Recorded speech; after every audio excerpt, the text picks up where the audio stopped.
Hello সবাইকে, তোমরা সবাই কেমন আছো? আশা করছি তোমরা সবাই ভীষণ ভালো আছো আর আমিও ভীষণ ভালো আছি। তো আজকে তোমাদের সাথে কোনো ব্লগ ভিডিও শেয়ার করব না, কোনো আমার ডেইলি লাইফস্টাইল ভিডিও তোমাদের সঙ্গে শেয়ার করব না। আজকে একটা সুন্দর মুহূর্ত তোমাদের সঙ্গে শেয়ার করব। এই যে কিউট বেবিটা, এ হচ্ছে আমাদের পাশেই থাকে, ও এসেছিলো আর মা সেই মুহূর্তেই মিঠুকে নিয়ে আর মিষ্টুকে নিয়ে এই রোদের মধ্যে বসেছিল। একটু ওদেরও রোদের প্রয়োজন, তো ঠান্ডার মধ্যেই রোদের মধ্যে বসেছিল। তাই ও কি করলো, মিঠু আর মিষ্টুর সঙ্গে কথা বলবে বলে বাড়ি আর যায়নি, ওখানেই বসেছিল। আর দেখো মিঠু আর মিষ্টির সঙ্গে কথাও বলবে, সে কথাটা তোমাদের সঙ্গে আমি শেয়ার করব। একটু ভালো করে শুনলে তোমরা বুঝতে পারবে যে কী কী কথা হচ্ছে।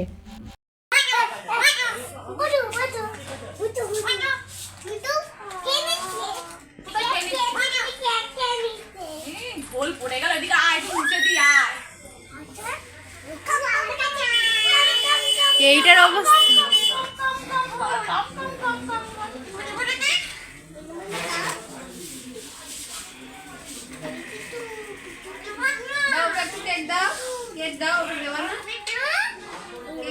দে, ওকে একটু কেক দে।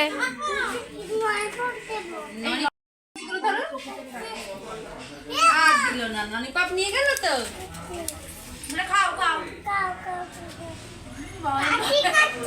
তোমাদেরকে প্রথমেই বললাম যে একটু ভালো করে খেয়াল করলে বুঝতে পারবে যে কী কী কথা বলেছে।